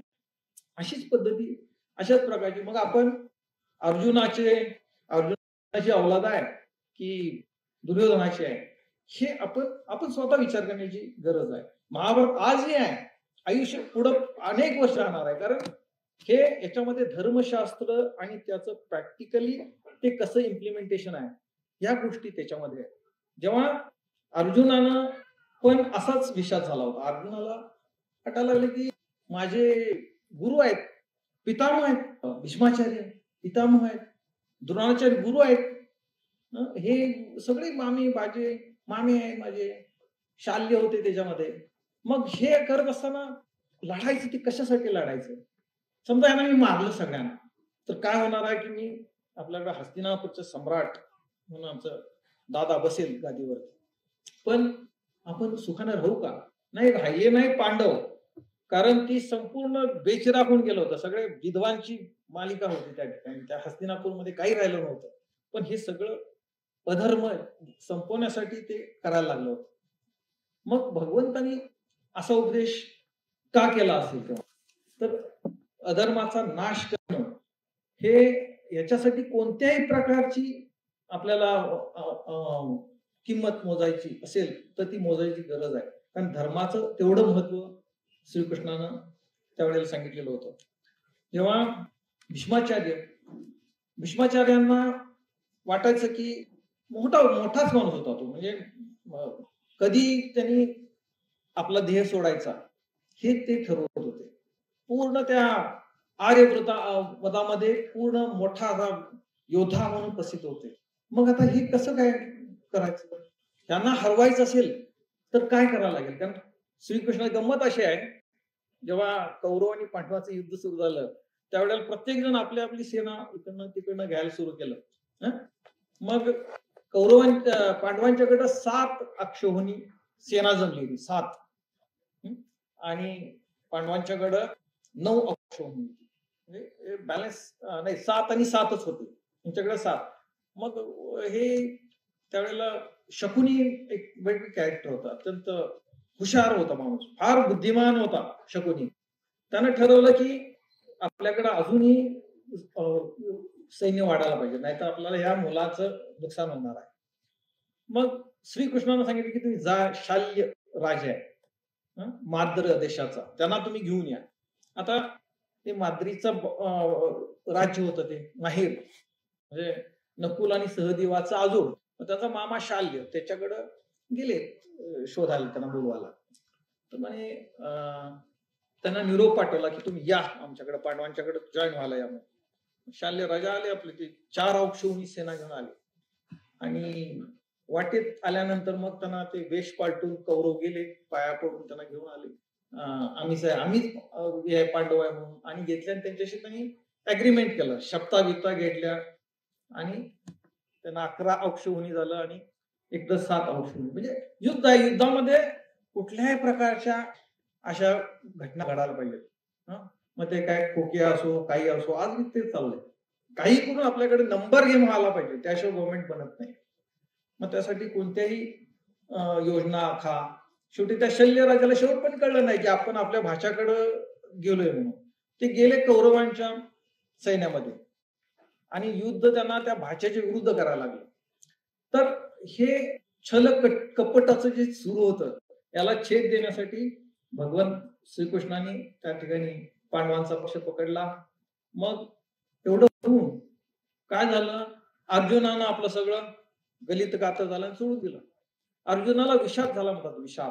विषाद म्हणजे काय झालं, हताश होऊन गेला. माझी मामा आहे, माझे भाऊ आहे, ते चुलत भाऊ आहेत, प्रत्यक्ष भीष्माचार्य आहेत आणि कृपाचार्य द्रोणाचार्य यांच्याशी आपल्याला लढायचं आहे. आणि नाही म्हणे भगवंता मला काय जमणार नाही, मी आपलं माघार घेऊ, आपण कॅन्सल. काय देतील ते घेऊ आपण. 5 गाव तर 5 गाव नाही, ते सुईच्या टोकावर बसेल एवढं पण देत नाही म्हणून सांगितलं होतं ना, ते पण राहू दे, आपण इथून जाऊ, या अवस्थेला आला. मग अर्जुन खरोखर भित्रा डरपोक होता का, श्रीकृष्णाच्या लक्षात आलं. श्रीकृष्णानं उपदेश केला होता दुर्योधनाला पण दुर्योधनानं एका फटक्यात सांगून टाकलं की माझी ती प्रवृत्ती नाही आहे, तुम्ही सांगितलं तर पालत्या गडावर पाणी. मग अर्जुनाला त्याला विषाद योग म्हणतात. म्हणजे योग होऊ शकतो का बघा, विषाद योग म्हणजे मला हताश झालो, मी नाराज होऊन कुठेतरी एखाद्या डोंगरावर जाऊन बसलोय, त्याला विषाद. त्यांना भगवंतांना तो पण राग आला, हे ह्याला आता काय दुर्बुद्धी सुचली. मग त्यांनी सांगितलं की अरे तू ये, ऐकून घे, काय तुला शंका आहे. मग म्हणे मी हे कसं कर्म करू. मग त्याने कर्मयोग सांगितला, कर्म सिद्धांत आपण म्हणतो. कर्माचा एक सिद्धांत आहे. काय गंमत आहे, बऱ्याच लोकांना वाटतंय की काय मी एवढं देवाला जातोय, नारळ फोडतोय, माझे ते पेढे वाटतोय आणि मला हे असलं का आयुष्य, मी स्वामींचं 108 वेळा जप माळ करतोय, मला होत नाही हे, मलाच का दुःख. जगातल्या सगळ्यात दुःख माझ्या वाट्याला आहे, सगळ्यात दुःख माझ्या वाट्याला आहे. त्याने ज्ञानेश्वराचं चरित्र वाचलेलं नाही. वयाच्या 14-15 वर्षी त्या मुलांना आई वडिलांनी दोघांनी सोडून गेले. त्यांनी देहांत प्रायश्चित्त घेतलं नदीमध्ये जाऊन. मग 4 या लहान मुलांनी काय करावं, त्या गावामध्ये लोक भिक्षा वाटत होते. संन्याशांची मुलं आली, चला बाजूला. गावामध्ये वाईट टाकलं, आई वडील नाही, वय किती 7-8 वर्ष, ते जास्तीत जास्त 11-12 वर्ष, निवृत्तीनाथ तेव्हा 10-11 वर्ष असतील. या अवस्थेमध्ये ते होते, अन्न नाही. अशा अवस्थेमध्ये मग तरी त्यातलं ते ज्ञानेश्वरांनी 16व्या वर्षी ज्ञानेश्वरी लिहिली. इतकं दुःख कुणाला आपल्या वाट्याला असतं का कधी. पण आपल्याला वाटतं की नाही मी एवढं करतोय. कर्म सिद्धांत सांगतोय की प्रत्येकाला जे आयुष्य वाट्याला आले आपल्या, त्याला काहीतरी असं वेग मध्ये काही नाही, याला काहीतरी सूत्र असणार आहे. एवढं मोठं ते डोनाल्ड ट्रम्प अमेरिका चालवत, अशी कितीतरी अमेरिका आणि हे ब्रह्मांड, अनेक ब्रह्मांड आहेत. म्हणजे एक आपली पृथ्वी, अशी पृथ्वीमध्ये एका ब्रह्मांडातली पृथ्वी आणि असे अनेक ब्रह्मांडांच्यावरती स्वामित्व असणार ते बृहस्पतीकडे सगळं अकाउंट असतो. ते म्हणतात की कर्मसिद्धांत. आज मी जे कर्म करतोय, आज मी एखादी गोष्ट करतोय, त्या गोष्टीचा संस्कार तयार होतो आणि त्या संस्काराचं मग संचित बनतं आणि त्या संचिताचं प्रारब्ध बनतं. आज मी समजा चोरी केली किंवा एखादं चांगलं काम केलं, वाईट आणि चांगलं, सत्कर्म आणि दुष्कर्म दोघांचंही संचित बनतं आणि दोघांचंही प्रारब्ध होतं. या संचिताचा जो भाग असतो ना, हा साठवून ठेवला जातो अकाउंटला आपल्या आणि त्यातनं मग प्रारब्ध तयार होतं. मी कुठं जन्म घ्यावा, कुठल्या आई वडिलांच्या पोटी जन्म घ्यावा, कुठल्या गावात जन्म घ्यावा, आपण किती भाग्यवान आहे बघा. की इसिस आणि त्या इस्रायल तिथे जर जन्माला आलो असतो तर आज आपली अवस्था काय असते. भारतात जन्मलोय, महाराष्ट्रात जन्मलोय, त्यात कोल्हापुरात जन्मलोय, म्हणजे फार फार फार मोठं कर्म केलंय, तुमच्याकडे फार संचित आणि प्रारब्ध तुझं स्ट्रॉंग आहे. त्यामुळे तुम्हाला पहिलं माणूस म्हणून जन्माला आलो, नंतर आपण इथं जन्माला आलो. मग ह्या कर्माचा सिद्धांतामध्ये काय सांगतात की तुम्ही जे काय कर्म कराल त्याचं तुम्हाला संचित तयार होत राहतं, संचिताचं प्रारब्ध तयार होतं आणि त्या प्रारब्धापासून मग तुम्हाला माकड व्हायचं का, बैल व्हायचं का, गाढव व्हायचं का, माणूस व्हायचं, हे सगळं ठरतं. कॅल्क्युलेशन आहे त्याच्यावर. मग आता मला आता ठीक आहे, एखाद्या अत्यंत झोपडपट्टीत जन्माला आलो. मग मला काय, माझ्याकडं फक्त मागचं कर्म आहे आणि त्याच्यामुळं मी हे भोगतोय, बस काय याच्यामुळं नाही, ते नाही. तुम्हाला अजून एक ठेवलंय हातामध्ये, क्रियामान. प्रारब्ध संचित, प्रारब्ध आणि क्रियामान, या 3 गोष्टीमुळे आपलं सगळं बिघडलंय. आपल्याकडे क्रियामान आहे, आपल्याला काय करायचं आहे त्या जन्मात ते आज आपल्या हातात आहे. मग ह्या क्रियामानाचा वापर आपण कसा करून घेतो. वाल्याचा वाल्मिकी झाला जेव्हा म्हणतात ना, अनेक वर्षाचं ते दिसला माणूस की तो कापून टाकायचा, हाणून टाकायचा, काही तुला कुठल्याही प्रकारचं हे नव्हतं. त्याची कीर्ती एवढी वाढली की इंद्रापर्यंत गेली. असा असा माणूस आहे आणि ते भगवान नारद आले, नारायण नारायण नारायण. ते म्हणे आता ह्याला एक क्रियामान ही गोष्ट असते, ह्याला जाणीव करून द्या. क्रियामान म्हणजे फक्त हत्या करणं नाहीये, त्याला एक जाणीव करून द्या म्हणून सांगितलं. ते नारद गेले, नारदांना त्यांनी अडवलं. त्यांच्याकडे काय ते रुद्राक्षच्या माळा हातात गळ्यात ते होतं, ते वाल्याकडे हुशार होतो. म्हणे हे म्हणे ब्रेसलेट आहे, हे सोन्याचं आहे आणि त्याच्यामध्ये त्याने कलर केला. मला माहिती आहे तुम्ही मला फसवायला कलर केला, त्याने ते काढून दिलं. तरी सुद्धा म्हटलं मी सोडत नाही, तर माणसाला घेऊन मी त्याला संपून टाकतो. नारद म्हणाले ठीक आहे, मला तू मारशील तर मार, पण म्हणजे हे काय तुझं काय चाललंय, हे किती हत्या केलास आणि कशासाठी करतोय. म्हणजे माझं घर चालवायचं असतं, मला माझे मुलं बाळ आहेत, मला तुमच्यासारखं थोडंच मी ब्रह्मचारी आहे. ओके, तू हे केलंस तर तुझ्या पापाचा घडा भरलाय म्हटले. आणि तू काय करायचं, एक हत्या केली की ते खडा त्या एक असं पॉट हंडा होता, हंड्यात ते खडा टाकायचा, हंडा भरत आला होता. ते म्हणे हे आम्ही एवढ्या हत्या केल्या. ओके, मग ते म्हणे हत्या केलंस, मग तू जा म्हणे, कोणासाठी केलंस तू, मुलं बाळ आहेत, पत्नी आहे, जा म्हणे. आता ह्या हंड्यातले समजा 1000 दगड असतील तर प्रत्येकानं तू 250 वाटून घ्या दगड, त्याला 250 दे तू आणि तू 250 ठेव म्हणे, कारण ह्याचं सगळ्याचं तुला निस्तरायचं. ते गेला बायकोकडं, अरे असं असं झालंय, आता मी एवढे घडाभर हत्या केलं. म्हणे तू 25% घे, ते 2 पोरांनी 25% देऊन टाकून 25% घेतो. हे म्हणे हा काय प्रकार आहे, हत्या काय मी केल्या, मी सांगितलं होतं काय नाही म्हणे, ते तुमचं आहे, मी ते बघायचं काय करायचं. पोरांच्याकडे गेलं, पोरं पण हात भरपूर केले. बाबांना प्रॉपर्टी केली की ती कशी विल्हेवाट लावायची हे जाणणारी मुलं असतील तर ते असला हे घेणार नाही. मग आला परत, महाराज म्हणे काय एवढं मी केलं, आयुष्य झिजलो यांच्यासाठी, इतक्या हत्या केल्या आणि अजून कोण एक पण तयार नाही, मुलं म्हणतात नाही, बायको म्हणते नाही, हे काय. तो म्हणे ह्याला सांगितलं कर्मसिद्धांत, तुझ्या कर्माचं आणि हे जे घडा भरलाय ना, हा घड्याचं तुझं एक मोठं संचित तयार झालंय आणि ते तुझ्या बरोबर येत आहे. तुमचा आपला आपण इथे निघून गेलो म्हणून आपलं सोडत नाही कर्म, ते त्याचं ते संचित आहे, ते सोबत जिथं जाल तिथे येतं, ते सोडणार नाही. हे भोगल्याशिवाय तर सुटत आहे म्हणजे. अरे बाप, त्याला फार वेळ झाला म्हणे, आता भगवंता मी पाय धरले, मला वाचवा म्हणजे, आता काही झालं. त्यांनी सांगितलं ते नाम सांगितलं, त्यांनी परमेश्वराचं नाम घे, नामस्मरण करणं, आणि हळूहळू त्या नामातनं त्याला ते कर्म त्याचं क्रियामान सुरू झालं आणि मग त्याला वेगळी प्रचिती यायला लागली, मग ती साधना होत गेल्या आणि हळूहळू त्याचं ते कर्माचा विलय होत गेला. असं होते काय पण कधी, हे सगळं पुराणातल्या गोष्टी आहेत. कर्माचा विलय आत्ताच कसं काय शक्य, असं पण वाटू शकते आपल्याला.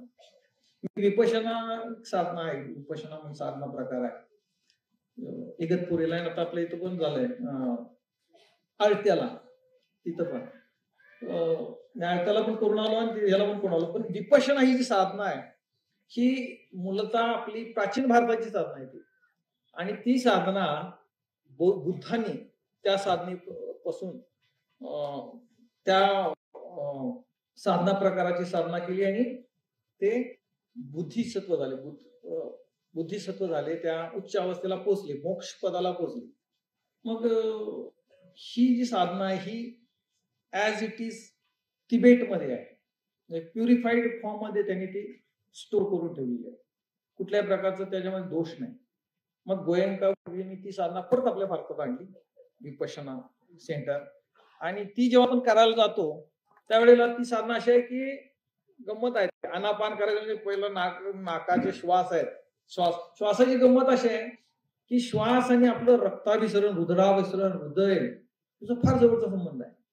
जेव्हा आपण घाबरून जातो किंवा भयग्रस्त असतो म्हणा किंवा राग आलेला असतो किंवा धावलो जरी आपण, त्यावेळेला आपला श्वासाची गती जोरात सुरू झालेली असते. श्वास अनकंट्रोल्ड होतो तेव्हा. म्हणजे जेव्हा एखाद्या वेळेस आपण भांडायला जातो, मारामारी करायला जातो, त्यावेळेला श्वासाची गती ही अगदी अनियंत्रित झालेली असते, स्वस्थ नसते. श्वास आणि रक्ताभिसरण, आपलं ब्लड प्रेशर जेव्हा चेक केलं त्यावेळेला ते शुभ झालेलं असतं. म्हणजे मन, बुद्धी आणि मन आणि श्वास यांचा काहीतरी अत्यंत जवळचा संबंध आहे. मग बरोबर तीच योजना त्या साधनेमध्ये आहे की तुम्ही आनापान करून त्या श्वासाचं एक रिदम आणायचं आणि त्या रिदम मधनं मग पुढची जी सुरू होते ते काय होतं, कुठल्याही प्रकारची भावना जेव्हा आपल्या मनामध्ये निर्माण होते त्या भावनेला तुम्ही रिस्पॉन्ड केलं की समजायचं की तुम्ही त्यात अडकला. तुम्ही रिस्पॉन्ड केलं की काय झालं, त्या कर्माला तुम्ही रिस्पॉन्ड केलं. रिस्पॉन्ड केल्यानंतर त्याचा तुम्हाला संचित निर्माण झालं त्याचं, आणि मग त्या संचितापासून कर्मातनं संचित, संचितातनं कर्म, कर्म हे संपत नाही. उपजे ते नाशे, नाशली पुनरेती दिसे, हे घटिका यंत्र तैसे परिभ्रम, हे संपत नाही. एका कर्मातनं संचित त्याचं कर्मफळ, कर्मफळातनं संचित, संचितातनं परत कर्म, परत त्याचं कर्मफळ, असं ते चालू राहणार. मग आता गंमत अशी आहे बघा, एक आता हे आहे जाधव नगरसेवक एकदा आले माझ्याकडे गप्पा मारता मारता, काहीतरी माझं तुम्ही झालं म्हणजे काय, मी बोललो त्यांना आणि ते मला काय ते बोलले, आणि नंतर 2 वर्ष आमची भेट नाही. 2 वर्षानंतर तो माणूस समोर आल्या बरोबर म्हटलं आला काय, लगेच माझ्या मनाला रिस्पॉन्ड केलं की तो माणूस, म्हणजे 2-3 वर्षापूर्वीची घटना आहे. समोर आल्या आल्या रिॲक्ट झालं माझं मन, मनामध्ये ती दोषांची ती कंपन सुरू झाली आणि मग त्याच्याबद्दलचा राग, त्याच्याबद्दलचा आपला अहंकार निर्माण झाला.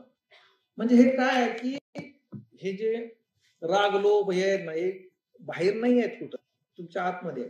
तुम्ही जसं रिॲक्ट करताय सृष्टीतल्या प्रत्येक गोष्टीशी आपण वेगळ्या पद्धतीने रिॲक्ट करतो. तर ही रिॲक्शन आहे, ही ह्याची नंतर पुढे जाऊन ऍक्शन होत असते. मग कसं झालं की संचित होत गेलं. मग तो वाल्याकोळी म्हटला मग कसं करायचं, मग त्यांनी सांगितलं की तू हे सुरू कर विपश्यना साधनेमध्ये. त्या वृत्तीकडं आपण त्रयस्थ भावनेनं बघायचं असतं. म्हणजे हे काय, हे चाललंय जसं आता गंमत आहे, हा बल्ब आहे, त्या बल्बच्या प्रकाशामध्ये किती गोष्टी घडतात. व्याख्यान चालू आहे, उद्या तर काहीतरी डान्सचा प्रोग्राम होईल, कुठं तरी एखादी मैफिल रंगेल, तिथे एखादा मर्डर झाला समजा, तरी सुद्धा त्या बल्बवरती त्या ह्याच्यामध्ये काहीच परिणाम होत नाही. तो त्रयस्थपणे बघत राहतो. तेव्हा जेव्हा आपल्याला ही त्रयस्थपणे बघण्याची सवय लागेल, त्यावेळेला आपण त्या कर्माचा जो दोष आहे त्या दोषापासून आपण बाजूला होऊ. कर्माचा आणि कर्मदोष याच्यामध्ये हा फरक आहे. आणि मग जेव्हा तुम्ही अलिप्त भावानं ती बघायला लागता एखादी गोष्ट, त्यावेळेला ऑटोमॅटिक त्या कर्माचा संस्कार, कर्मफळ जे आपल्या चित्तामध्ये रुतून राहणार आहे ते रुतून राहणार नाही. आपण बघत राहिलो, एक वृत्ती आली, बघत राहिलो, निघून गेली, एक वृत्ती आली, बघत राहिलो, निघून गेली. असं करत करत मग चित्ताची शुद्धी, अशा प्रकारची ती साधना वगैरे. मग ते मला कोणी ते नामस्मरण घेतलं आणि हळूहळू त्याचा तो विलय होत गेला. अशा पद्धतीनं आपल्या सगळ्यांना त्या चित्ताचा विलय करण्याची एक साधना म्हणा किंवा एक उपदेश भगवंतांनी या गीतेमध्ये दिलाय. ह्या गीतेचं सगळ्यात महत्वाची गोष्ट अशी आहे की 18 दिवस युद्ध झालं, तर 18 अध्यायामध्ये श्रीकृष्णाने अर्जुनाला उपदेश केलाय.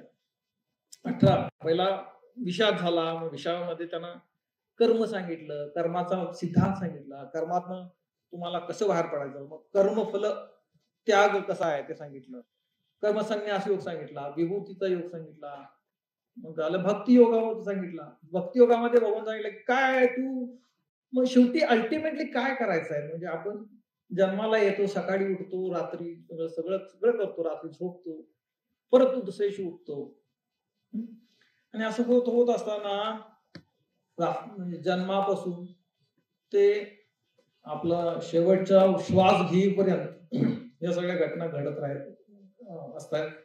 आपल्याला काय वाटतं सगळं शाश्वत आहे, खरं आहे. आपला जन्म झाला त्यावेळेला आपण किती होतो? 3.5-4 पौंडाचे असेल, 1-1.5-2 फूट उंची असेल. हळूहळू मग ती वजन वाढत गेलं, उंची वाढत गेली, म्हणजे शरीराची ती उंची वाढत गेली, ती व्यक्तिमत्वाची वाढली, तो पुढचा भाग आहे ती वाढत गेली. बदल होत चाललाय प्रत्येक क्षणाला आपल्यामध्ये.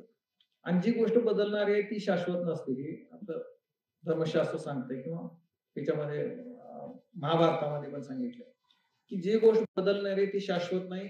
आणि शाश्वत गोष्टीचा तुम्ही मागे लागला की तुम्हाला दुःख मिळाल्याशिवाय पर्याय नाही, गत्यंतर नाही. म्हणून हा कर्मसिद्धांत झाल्यानंतर भगवंतांनी भक्तियोग सांगितला की मय्यावेश मनोयमा नित्ययुक्ता उपासते श्रद्धया पर्योपेतास ते मे युक्त मामतः. तुम्ही सगळं सांगायला मला कर्मयोग सांगितला, कर्माचं त्याग केल्यावर काय होते सांगितलं. मग हे तुम्ही मध्ये सांख्ययोग सांगितलं. सांख्ययोगामध्ये काय सांगितलं भगवंतांनी की तू योग योग योग सांगितला. योग म्हणजे अष्टांग योग, यम, नियम, आसन, प्रत्याहार, प्राणायाम, प्रत्याहार, ध्यान, धारणा आणि समाधी. 8 अंगाने तू गेलास की तू अगदी मोक्ष पदाला पोचशील. मग आता हे काय आहे तर म्हणजे यम. यम म्हणजे ते नावासारखंच आहे. यम यम म्हणजे ह्या 5 गोष्टी आहेत: सत्य, अहिंसा, अस्तेय, अपरिग्रह आणि ब्रह्मचर्य. आता ब्रह्मचर्य पाळायचं म्हटलं तर बऱ्याच लोक म्हणतात ब्रह्मचर्य पाळायचं म्हणजे ब्रह्मचर्याचा अर्थ असा आहे की तुम्हाला जी गरज आहे, तुमची शारीरिक गरज आहे, मानसिक गरज आहे, त्या गरजेचं तुम्ही सेवन करा. जेव्हा त्या गरजेपेक्षा जास्त सेवन करण्याची लोलप तुमच्याकडे लालसा निर्माण होईल, लोभ होतो त्याचा, त्यावेळेला ते तुम्हाला मारक आहे. सम्यक बुद्धाने सांगितलंय, सम्यक करायला पाहिजे. जे म्हणजे अति खाणं आणि उपाशी राहणं दोन्ही वाईट आहे. अति झोपणं आणि जागरण करणं दोन्ही.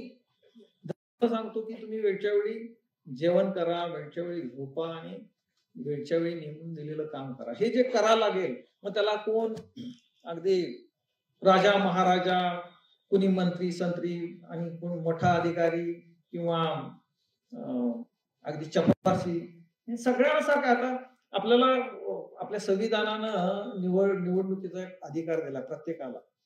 म्हणजे रिलायन्सचा मालक असेल तोही मतदान करतो आणि त्याच रिलायन्सच्या फॅक्टरीतला चपरासी सुद्धा मतदान करतो. त्यात प्रत्येकाला एक मत आहे. म्हणजे अनिल अंबानीला तो करोडोपती आहे, मुकेश अंबानीला तो अब्जोपती आहे, म्हणून चल तुझे 1000 मत, एक मत टाकलं की 1000 पडणार त्याला. आणि त्याच कंपनीतला एखादा चपरासी असेल त्याच्याला एक मत, असं नाहीये. तसंच आपल्याला या भगवंतानी सगळ्यांना समान संधी दिलेली आहे.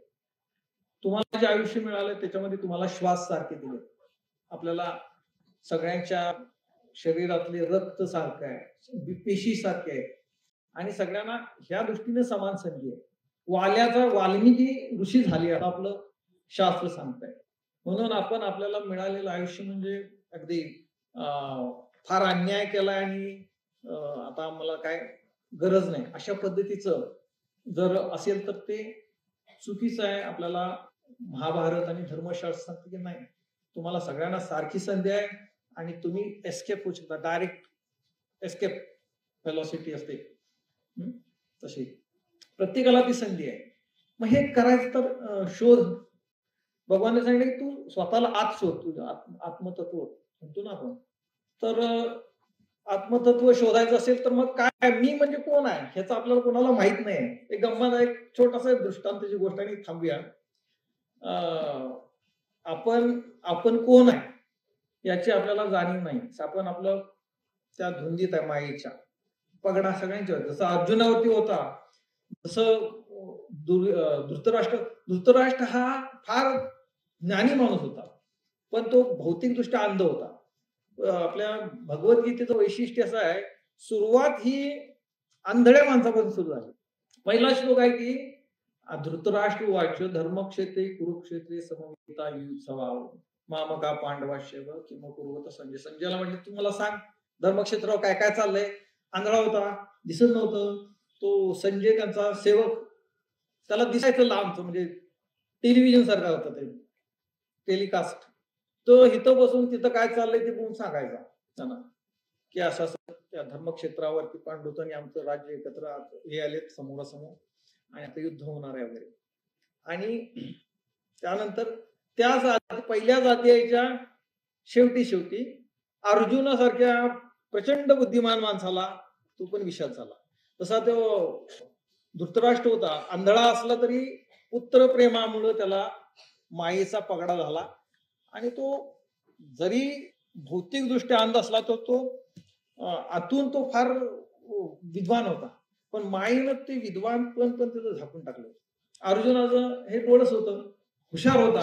श्रीकृष्णासारखा जेव्हा भगवान त्याला मित्र मानतात म्हणजे तो त्या लेवलचाच होता, पण तो पण गळून गेला, संपलं होतं त्याचं. तो म्हणे भगवंता मी नाही करू शकत असलं अधर्म, तुम्ही धर्म म्हणताय हा मला अधर्म वाटतोय. आणि मग ते नंतर ते उपदेश भगवंतांनी सगळ्यांना उपदेश केले, पण ज्याला पचतंय त्याला रुचतंय ते घेत गेले. आणि त्याप्रमाणे तसंच आज सुद्धा आपल्याला आतून आवाज येत असतो, आपल्याला उपदेश आतून होत असतो. जो तो उपदेश ऐकतो त्याप्रमाणे चालत राहतो, तो त्याचा सर्वायवल आहे, तो असतो.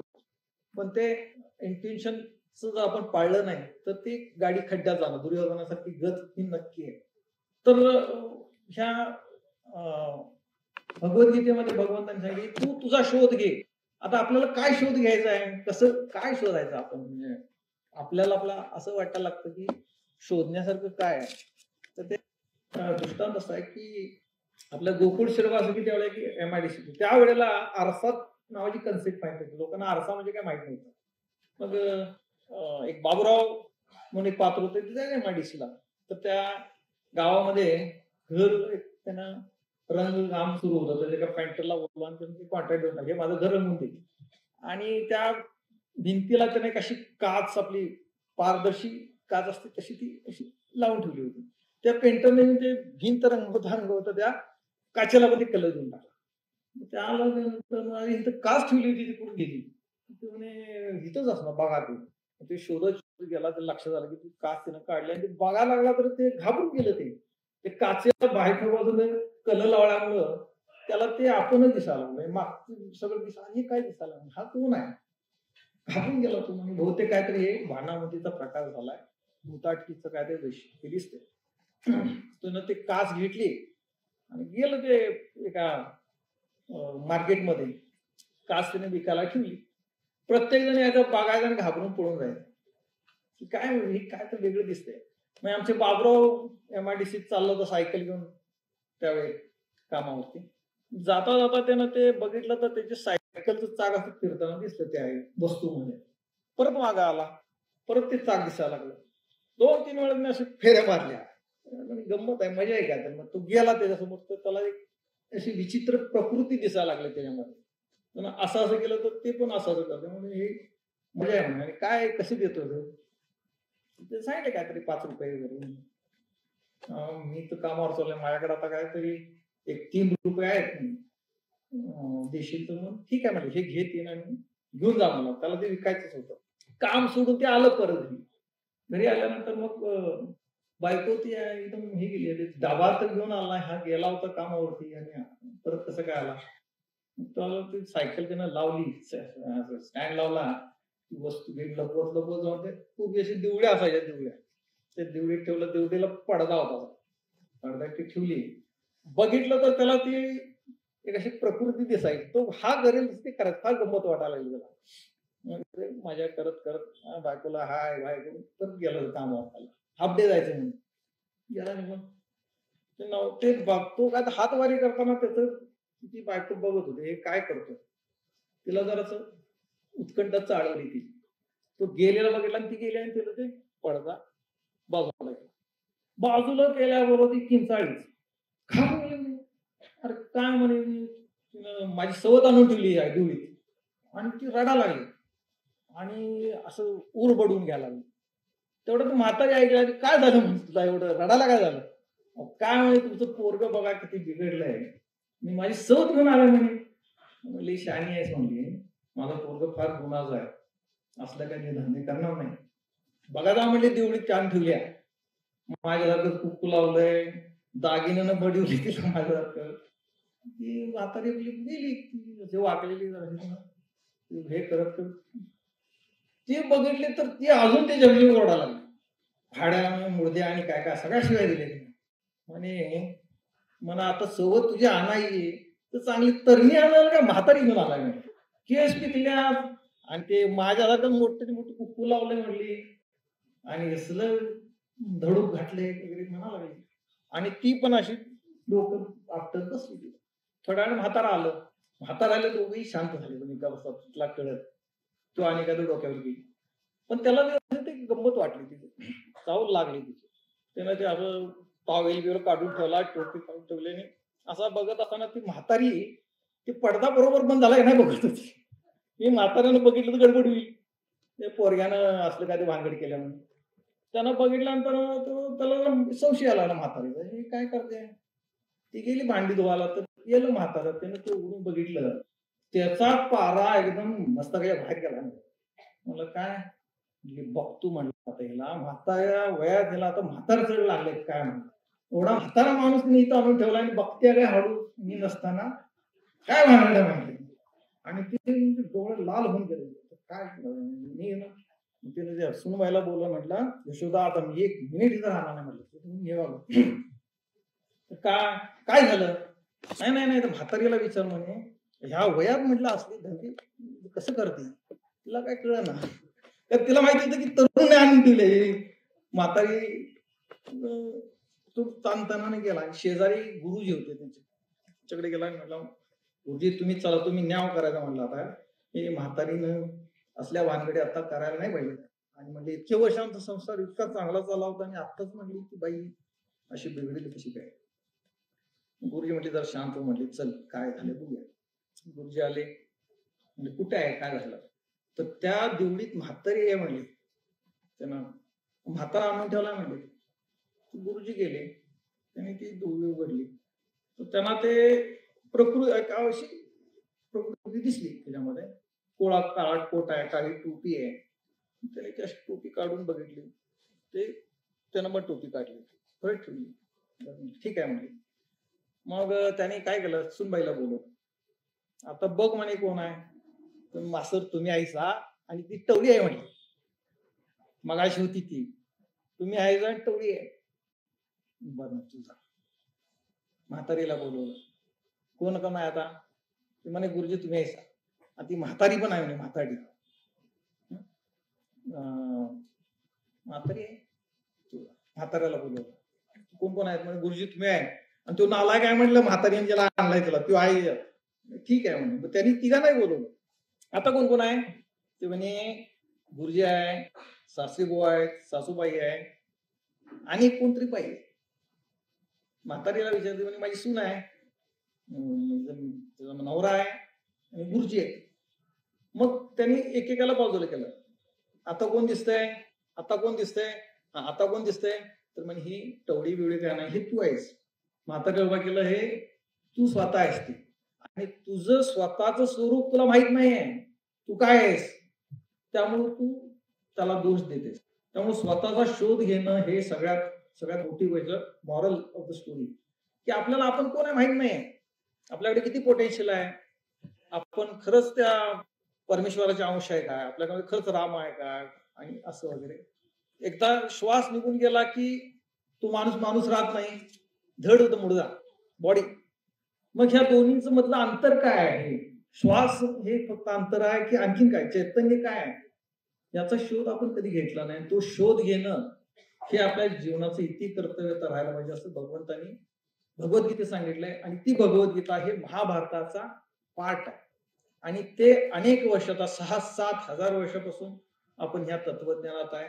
आज त्यातल्या प्रत्येक तत्वज्ञानाची आपल्याला गरज आहे, आणि इथं पुढं हजारो वर्ष त्या तत्वज्ञानाची गरज राहणार.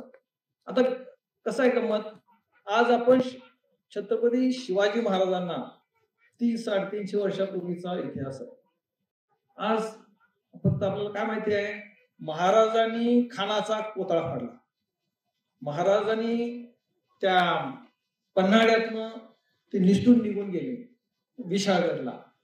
आग्र्यातून सुटका करून घेतली आणि पुण्याच्या लाल महालामध्ये घुसून त्या खानाची बोटं कापली. एवढाच इतिहास माहिती आहे. आणि खरं म्हणजे शिवाजी महाराजांचा प्रत्येक इतिहासाचं म्हणजे प्रत्येक क्षण आणि त्यांच्या जीवनाचा जर विचार केला तर हे म्हणजे अप्रूप वाटण्यासारखं आहे. आपल्याला आत्ता अप्रूप वाटायला लागतं, तर अजूनही समजा 8-10 2-5 हजार वर्षानंतर ती पोरं जेव्हा ते म्हणतील ना, हे काहीतरी वेगळं होतं. म्हणजे मानव नाही, हे देव. जसं आपण आता श्रीकृष्णाला म्हणतो अर्जुन श्रीकृष्णाचं काय मत आहे, ह्या सगळ्या अवतारांनी आपल्याला खरं वाटावं म्हणून जे अवतार घेतला, अवतार घेऊन काय असं आश्रमात राहून उपदेश करता आला असता, पण बंदीखान्यात जन्मलं श्रीकृष्ण. त्यातनं बाहेर कसा तरी पडला आणि त्या मथुरेमध्ये जेव्हा गेला त्यावेळेला अगदी मोठा होईपर्यंत ती सगळे राक्षस त्याच्या मागे लागले होते. मोठा झाला तरी ते जरासंध काय सोडत नव्हतं त्याला. गंमत अशी आहे की जरासंध मारायला आला की हे पळून जायचे.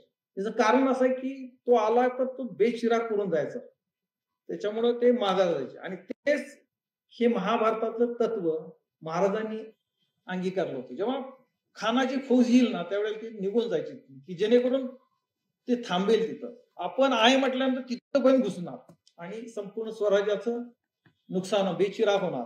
हा भगवान श्रीकृष्णांचा गुण महाराजांनी घेतला होता. रशियानं दगदगू धरण जे आहे हे आपल्या महाभारतातनं अनेक गोष्टी जगाने घेतल्या. रशियाचं दगदगू धरण हे श्रीकृष्णाचं रणछोड, पळून जाणारा, रण सोडून, अशी म्हणायला लागली की तुमचा इतिहासामध्ये बदनामी होईल रणछोड म्हणून. त्याची खंत केली नाही भगवंतांनी. तो सुद्धा एक महान गुण आहे, त्यांनी कळून दिलं. शिवाजी महाराजांच्या जीवनामध्ये प्रत्येक गोष्टीचा जर विचार केला तर श्रीकृष्णाच्या अनेक गुण कला त्यांनी आत्मसात केल्या होत्या आणि ते त्याप्रमाणे त्यांनी आपलं जीवन व्यतीत केलं आणि जिंकलेलं.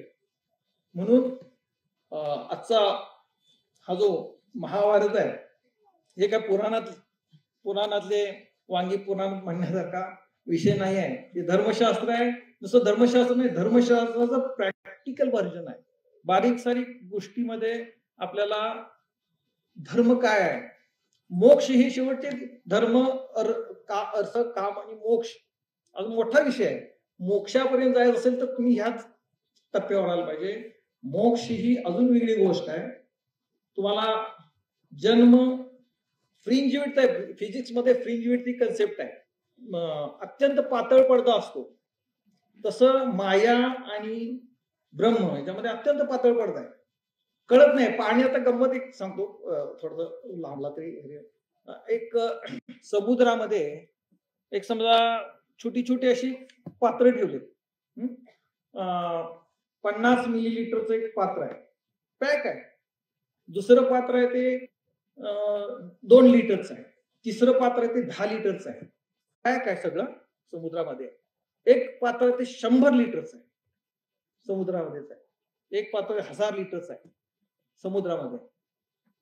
एक आपण जर त्या 50 मिलीलिटरच्या पात्रातल्या पाण्याच्या थेंबाला जेव्हा आपण विचारू तू कोण आहेस, ते काय सांगेल ते 50 मिलीलिटरच्या पाण्याचा थेंब काय सांगेल, मी 50 मिलीलिटर पाण्याचा थेंब आहे. आणि अभिमानाने सांगणार मी 50 मिलीलिटर पाण्याचा थेंब आहे. 10 लिटरच्या पाण्याच्या त्या पात्रातल्या याला विचारलं तर काय, मी 10 लिटरच्या पाण्याचा थेंब आहे. 1000 लिटर वाला म्हणून मी 1000 लिटर आहे, पण त्याला माहित नाही अजून 10,000 लिटर आहे किंवा अजून माझ्यापेक्षा कमी आहे. त्या अभिमानानं सांगितलं. पण समजा ह्या 50 मिलीलिटरच्या पाण्याच्या पात्राला छेद गेला, बारीक छेद, अत्यंत अशी रेष गेली, एक बिंदू आपण टोचला तिथं, तर काय होईल, त्यावेळेला जर आपण त्या 50 मिलीलीटर पाण्याच्या थेंबाला ज्याला आपण विचारलं होतं त्याला जर विचारलं आता तू कोण आहेस तर काय सांगेल? काय सांगेल? तो म्हणेल मी या समुद्राच्या पाण्याचा थेंब आहे, अखंड अथांग समुद्राच्या पाण्याचा थेंब आहे म्हणून सांगेल. का? कारण छेद गेलेला आहे. एक छेद गेल्यामुळं ते पाणी आणि समुद्राचं पाणी एकजीव झालं. माझ्यामध्ये जे आत्मतत्व आहे ते सीमित आहे माझ्या ह्या सगळ्या भाव विश्वापासून, आणि ते पिंडी ते ब्रह्मांड आहे. ब्रह्मांडात आपल्याला जे आहे ना ते आणि मी एकदा जेव्हा कळेल तेव्हा भांडण कशाला करतील हो? बाहुलींचं काय ना, हे विश्वची माझे घर अशी जयाची मती स्थिर किंबहुना चरचर आपणच झाला. जेव्हा तुम्हाला कळतं की हे म्हणजे मी आहे ते म्हणजे मी आहे, ह्याच्यात मी सगळीकडे माझ्याचं तत्व आहे ते सगळीकडे व्यापले, हे जेव्हा कळेल ना त्यावेळेला मग ते संतुलितपणा राहणार नाही. अशा पद्धतीचं महाभारताचं ते तत्वज्ञान आहे, किंवा तत्वज्ञान म्हणण्यापेक्षा त्याची थीम आपण सांगितली तर की हा हा हा हा घटनाक्रम आहे, या घटनाक्रमामधनं आपल्याला हे घेता येते. आणि म्हणून हे महाभारत हे काही पुराणातली वाहिनी नाही आहे, तर ते धर्मशास्त्राचं एक प्रॅक्टिकल व्हर्जन आहे. ते आपण घ्यायला पाहिजे, आणि त्याचा आपण जर अभ्यास करत गेलो तर शेवटी आपण आपल्या अंतिम ध्येयापर्यंत जाणार आहे. आपल्याला कळणं गरजेचं आहे आपण का आलोय आणि का जगायचंय आणि किती वर्ष जगायचंय आणि कसं जगायचंय आणि ह्याचा अंत काय आहे का नाही. उपजे ते नाशे नाशले पुनरपी दिसे, हे घटिका यंत्र तसे परिभ्रमेना. कर्मातनं त्याचं कर्मसंचय संचित, त्यातनं प्रारब्ध, त्यातनं परत तुम्हाला जन्म मिळणार. जन्म मिळाली काम करा, कर्म कुणाला सुटलं नाही म्हणतो तसं, आणि मग ते हे चालत चालत चालत राहणार आहे. आणि मग ते त्याला कुठल्याही प्रकारची मर्यादा नाही, शांतपणा नाही, अनंत आहे.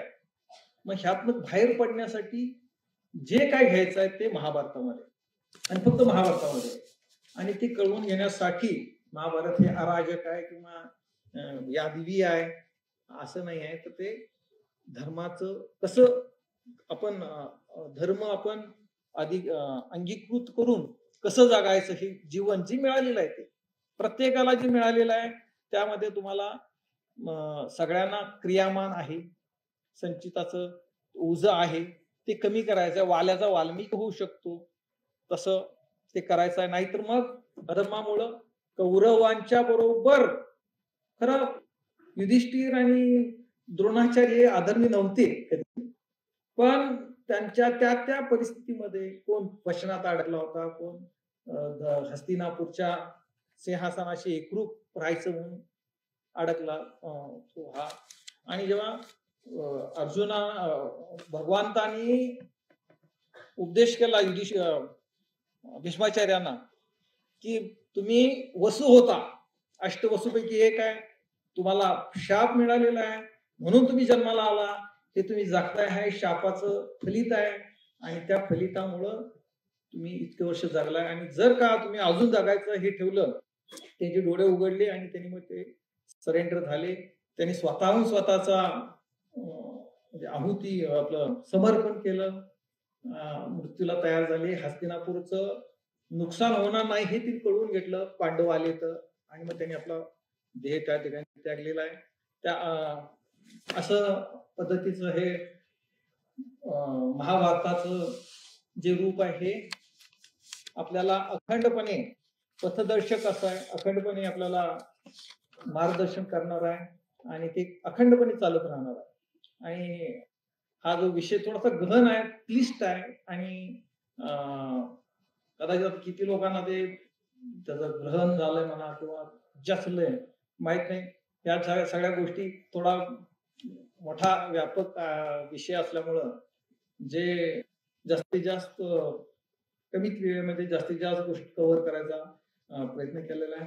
आणि या पहिल्या व्याख्यानमालाच्या पहिल्याच पुष्पामध्ये हा विषय घेऊन मी तुमच्या समोर आलो. आपण प्रशासनानं मला बोलवलं त्याच्याबद्दल मी त्यांचा आभार आहे. आपण सगळ्यांनी इतका वेळ उशीर थोडा सुरू व्हायला झाला होता आणि बराच वेळ झालेला आहे, आणि आपल्या सगळ्यांनी अत्यंत शांत चित्तानं मनामध्ये झोपलेत का माहित नाही, पण शांत चित्तानं तरी ऐकलं. त्याबद्दल सगळ्यांचा मी आभारी आहे आणि या ठिकाणी मी पहिलं पुष्प थांबवतो. धन्यवाद.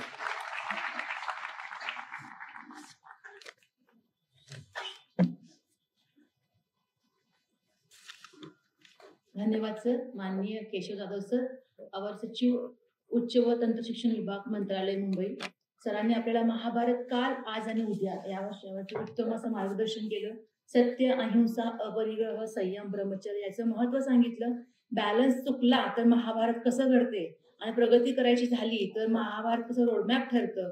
महाभारतातील प्रत्येक पात्र सरांनी आपल्याला ज्ञानाचा स्रोत कसा आहे हे सांगितलं आणि आपल्याला अर्जुनाची परंपरा चालवायची की पुढे दुर्योधनाची परंपरा चालवायची हे आपणच ठरवायचं.